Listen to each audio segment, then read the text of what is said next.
جو ہے وہ بصرہ کا حاکم تھا اور قادسیہ کی جنگ کے قادسیہ کی طرف اس کو جانا تھا کسی مہم پر، تو اس ظالم نے کیا کیا کہ اپنے بھائی کو وہاں متعین کیا اور حجازی رستے سے وہ ڈاٹا باندھ کر اور حلیہ بدل کر حجازی لباس پہن کر مغرب اور عشاء کے درمیان وہ کوفے میں داخل ہوا۔ کوفہ والوں کو لگا کہ امام حسین بادشاہ تشریف لا رہے ہیں، پورا کوفہ استقبال کے لیے مرحبا مرحبا بکا یا رسول اللہ، مرحبا بکا یا ابن رسول اللہ، مرحبا بکا یا ابن رسول اللہ، اس طریقے سے لوگ اعلان کرنے گئے، اے رسول اللہ کے بیٹے آپ کی استقبال، آپ کا استقبال، آپ کے لیے مرحبا، آپ کا ویلکم، آپ کا سواگت، اپنے اپنے انداز سے وہ کہنے لگے۔ یہ سب کو دیکھتا تھا، جلتا تھا اندر سے، لوگ سمجھ رہے امام حسین آئے کیونکہ اس نے چہرہ چھپا رکھا تھا اس طریقے سے چہرہ، اور جیسے ہی مغرب عشاء کے درمیان کا ٹائم تھا، کیونکہ وہ لائٹوں کا دور تو نہیں تھا نا، اس دور میں لائٹ وائٹ تو نہیں تھے، تو اس طریقے سے وہ پہچانا نہیں گیا، لیکن لوگوں کو لگا کہ بھائی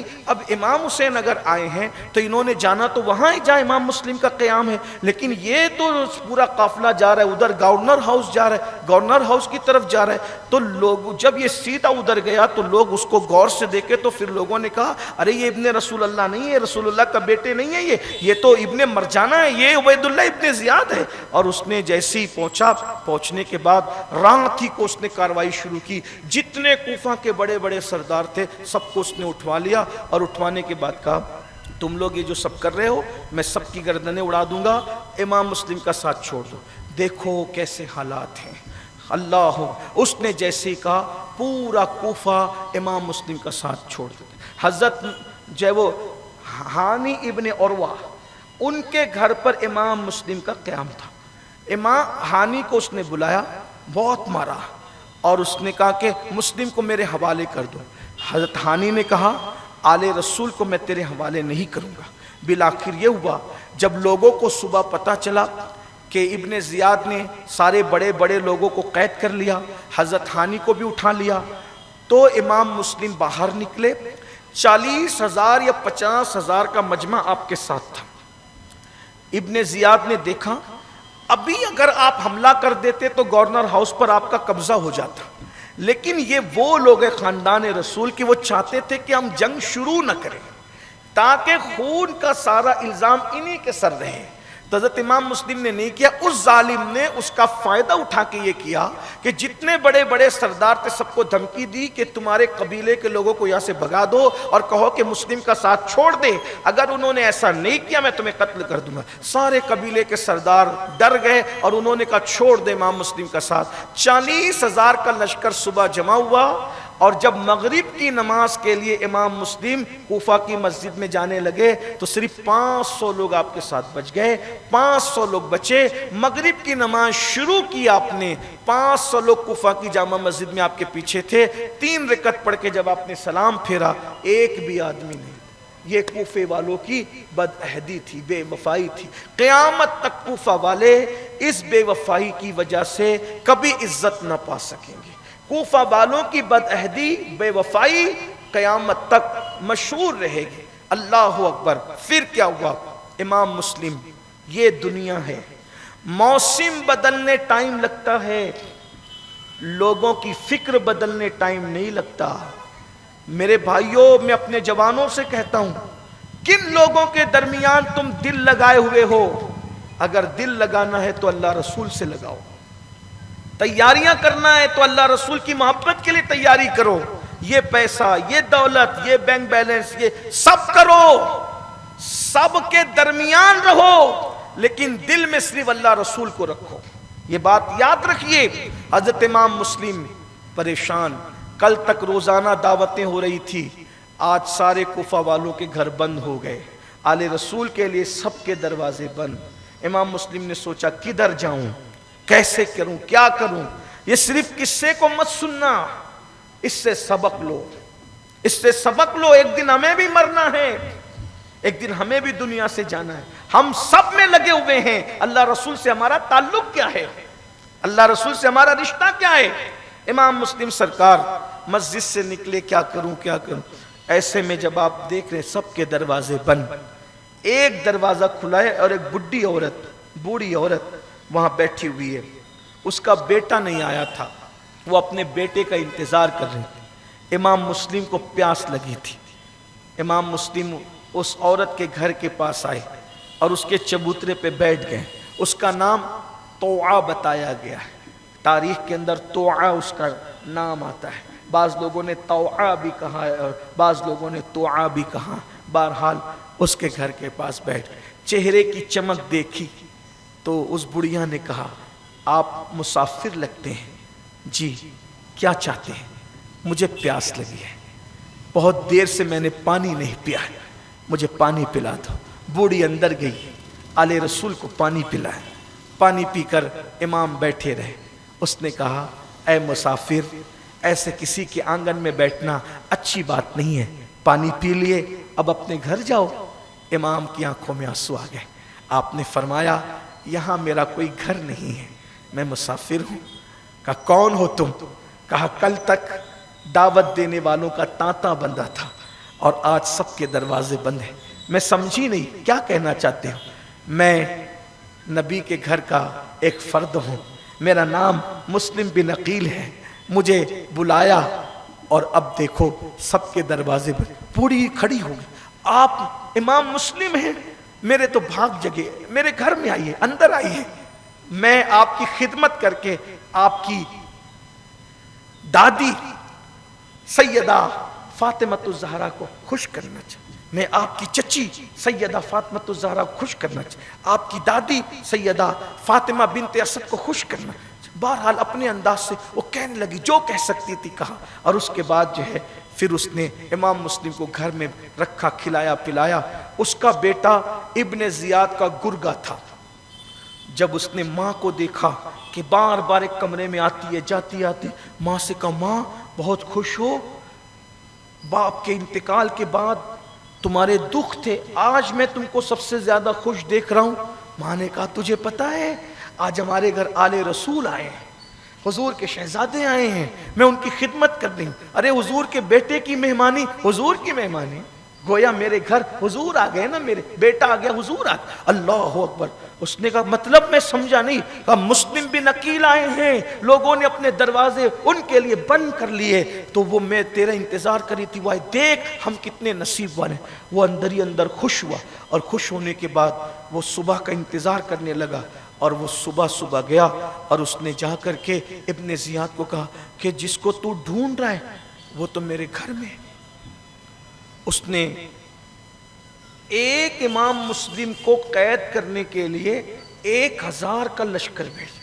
یعنی دشمن کو بھی یہ احساس تھا کہ خاندان نبوت کے لوگ بڑے بہادر ہیں اور بہت طاقتور لوگ ہیں, ان سے مقابلہ آسان. فاتح خیبر کے گھر کے بچے نا, علی کا گھر بھی کیا گھر ہے کہ اس گھر کا ہر ایک بچہ جہاں پیدا ہوا شیر خدا معلوم ہوتا ہے. ان کی جرت پھر جرت ہے.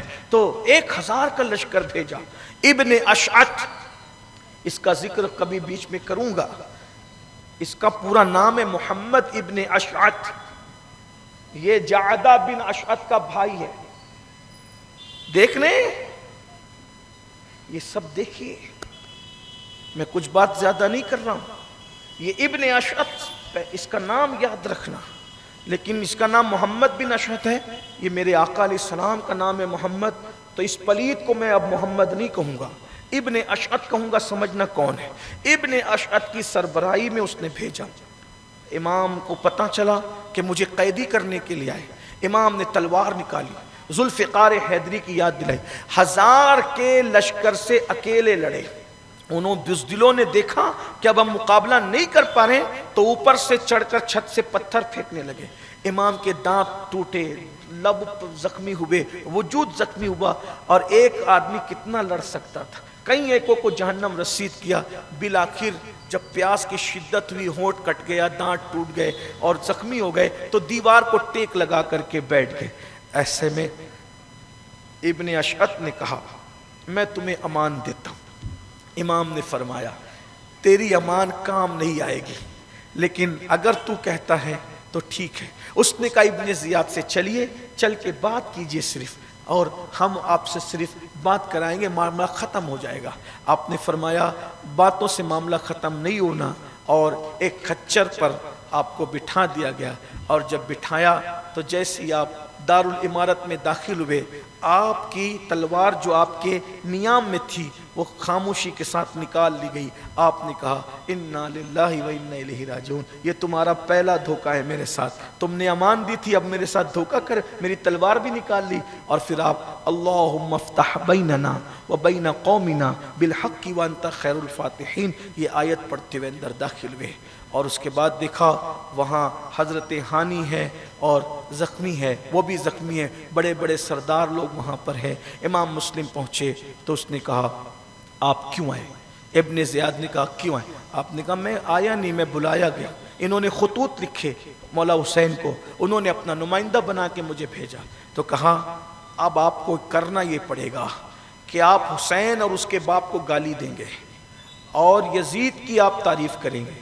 آپ نے کہا میں کبھی نہیں کر سکتا، وہ پلید یزید کی میں کیسے تعریف کروں گا؟ حسین سچے، ان کے بابا سچے، جن کے لیے اللہ نے آیہ تطہیر نازل فرمائی، جن پہ نماز میں درود پڑھا جاتا ہے حضور پہ درود کے بعد، میں انہیں گالی نہیں دے سکتا.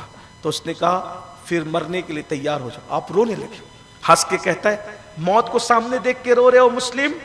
واللہ موت کو سامنے دیکھ کے نہیں رو رہا ہوں، مجھے تو حسین بادشاہ یاد آ رہے ہیں کہ میں نے ان کو خط لکھا ہے.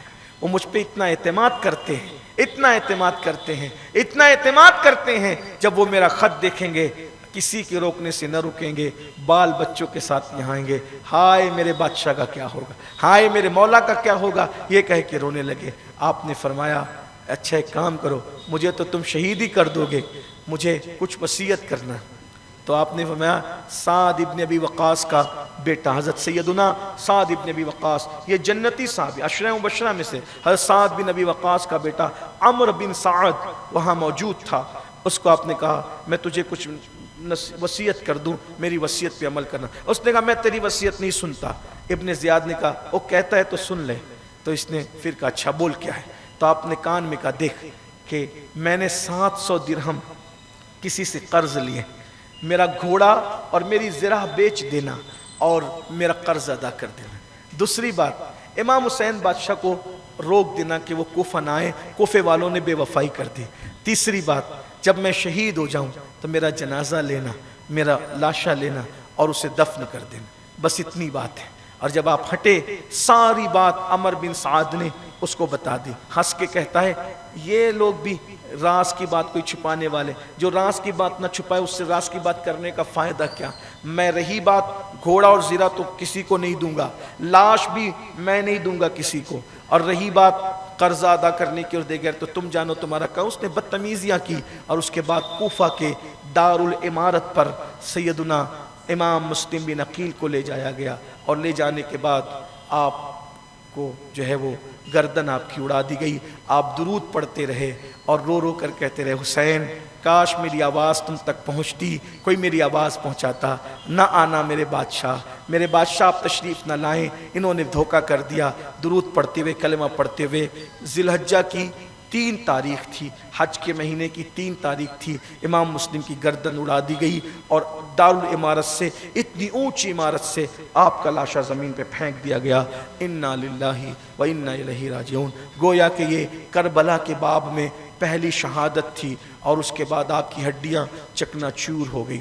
اس کے بعد آپ کو دفن بھی نہیں کیا گیا اور ابن زیاد نے اعلان کر دیا کہ ہم نے سنا ہے کہ مسلم آئے تھے تو ان کے ساتھ ان کے 2 بچے بھی تھے، ان کے 2 بچوں کو جو ہمارے پاس پکڑ کے لائے گا ہم اس کو منہ مانگا انعام دیں گے.